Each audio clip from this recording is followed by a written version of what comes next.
The miniseries keeps on a rolling as we get a look into Tracy Tailspin's history and how the Kenbucky roller derby forced her retirement. The results are not what I expected. Let's look things over and see what this story says about mentors and their role in a story.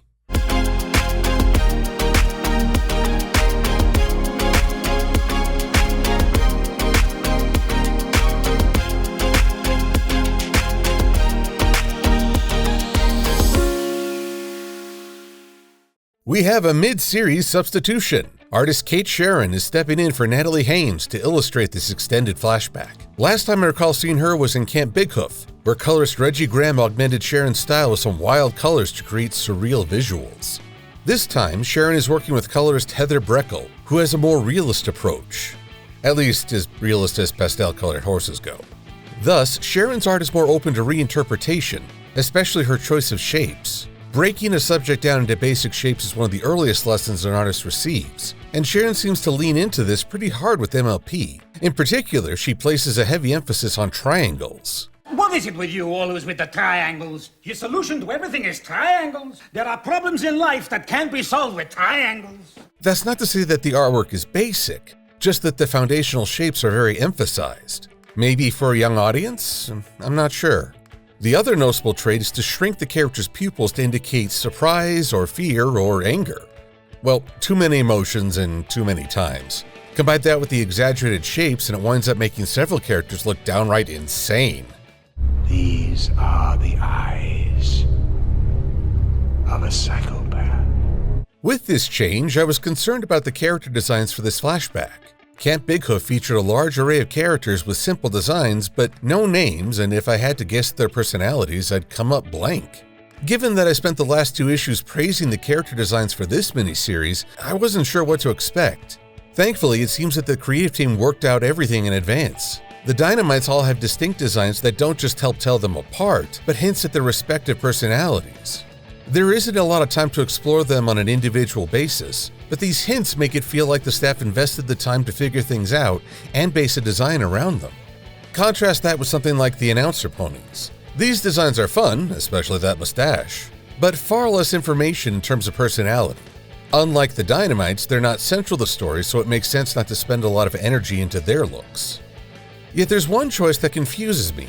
The crowd for the derby seems to be dressed in their Sunday bests, with flowers and ribbons. This is far from the crowd I'd expect at a roller derby.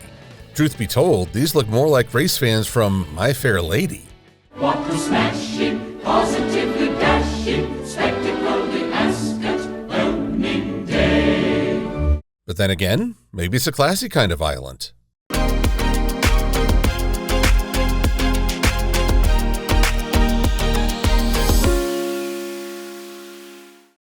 The team continues to prepare for the big race, but Tracy, as team coach, orders that everyone rest, which prompts Hitch to ask about the dynamite charm Tracy keeps with her prized whistle. Tracy describes that as a personal albatross and a reminder of past mistakes.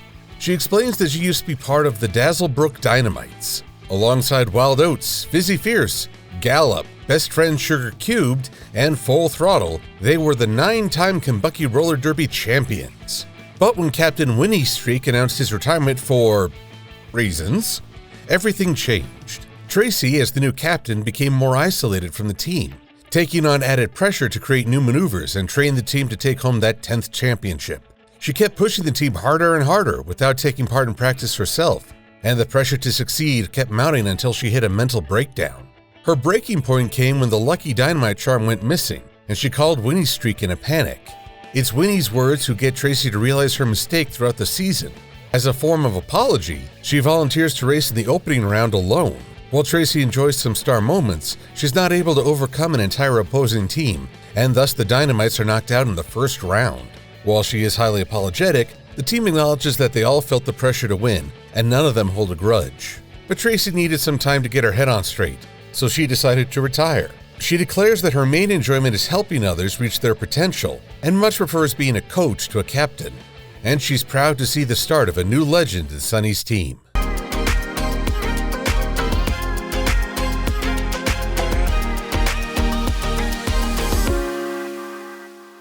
Huh. That happened. I mean, it's not a bad story, but given Tracy's freakouts, I thought it would be darker or more scarring. She certainly set the stage when she invoked the rhyme of the Ancient Mariner. Ah, well a day, what evil looks had I from old and young. Instead of the cross, the albatross about my neck was hung. Or perhaps writer Amy Chase is a fan of Monty Python. Albatross! Now, the ultimate lesson of this comic seems to be that we remember our mistakes and shortcomings far more harshly than the world around us. Yet it's not so much that I want Tracy to be hugely damaged, as I find that a story is often enhanced when the mentor figure has something to either gain or reclaim, because everyone is on their own hero's journey, and it's nice to see those goals fulfilled. That fight should have been stopped. I should have stopped it. Maybe you wanted to go out like a fighter. I think he'd rather be here, talking with you. I dreamed I was gonna train the greatest hero there ever was. And people would say, "That's Bill's boy!" By comparison, Tracy's history is pretty tame. Her team became 9-time champions, so the goal of victory was never out of reach. All the team reconciled after the race and agreed they all felt the pressure to win, so there were no fractured friendships or grudges. I will point out what nobody else did. With one captain retiring and another serving as the captain off the track, they really should have brought on a new team member. Might have been interesting if the rookie of that year was now the captain of the Slammers. I also think that her solo act of penance is well-intentioned, but poorly timed. Better to step back out onto the track with her team and try to reclaim their teamwork rather than absorb a loss alone. However, these tragic pasts are not a requirement for a mentor figure, sometimes called a reflection character. To quote author Michael Haw, "In real life, the reflection character is one who, no matter how difficult or painful, offers honesty, loyalty, and real friendship. He helps the hero reach his goal by making him accountable. Honesty and loyalty in a character who routinely invokes the Apple family with yups and sugar cubes, but also throws in a little bit of Rainbow Dash's confidence and speed. I think her backstory, plus her interactions with Sunny, have demonstrated these aspects. Yet accountability is likely the most important. Because you had the talent to become a good fighter, and instead of that, you became a leg breaker.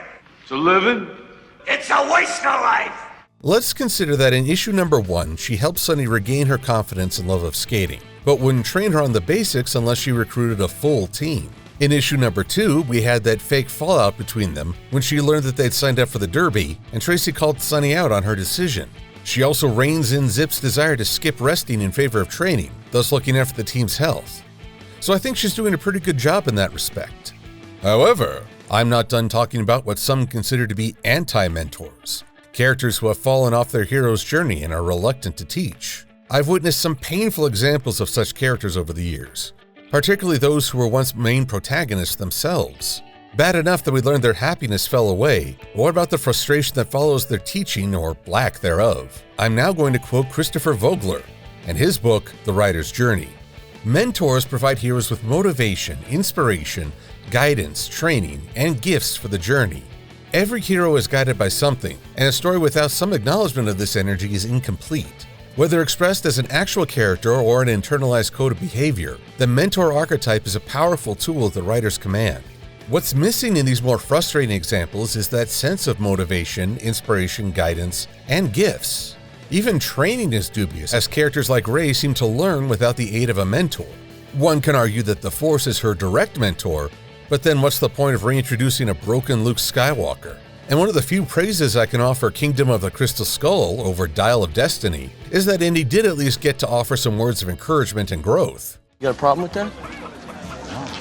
Not if that's what you love doing. Don't let anybody tell you different. Whereas the next movie was more about bitterness. 40 feet in the air, with cracked shoulders, crumbling vertebrae, plate in one leg, screws in the other. Now bring it back to Tracy. It seems that Sunny's competitive spirit is providing enough motivation. Yet Tracy is the one who reignites her passion for skating and training, plus an upgraded skating rink that offers extra inspiration. All of this is a roundabout way of figuring out what makes for a true mentor. And I think that Tracy, tragic backstory or no, fulfills the role. There is one other element to her backstory that I appreciate: the realization that she loves being a team coach over a team leader. It's amazing how often in American culture we emphasize striving to be the leader. I saw this on the side of an elementary school. Leadership starts here. We've created this strange idea that leadership should be the end goal and any other position is inferior. In truth, a leader is nothing without a supportive and skilled team, something this story drives home. So I'm glad they emphasize avoiding taking on a role that doesn't suit you. Plus, there's a few skating puns here and there like, "We'll really miss you." I'm a sucker for that sort of pontification. We've got 2 issues left in the series, so let's see how the final conflict takes shape. I'm Silver-Quill. Thanks for watching.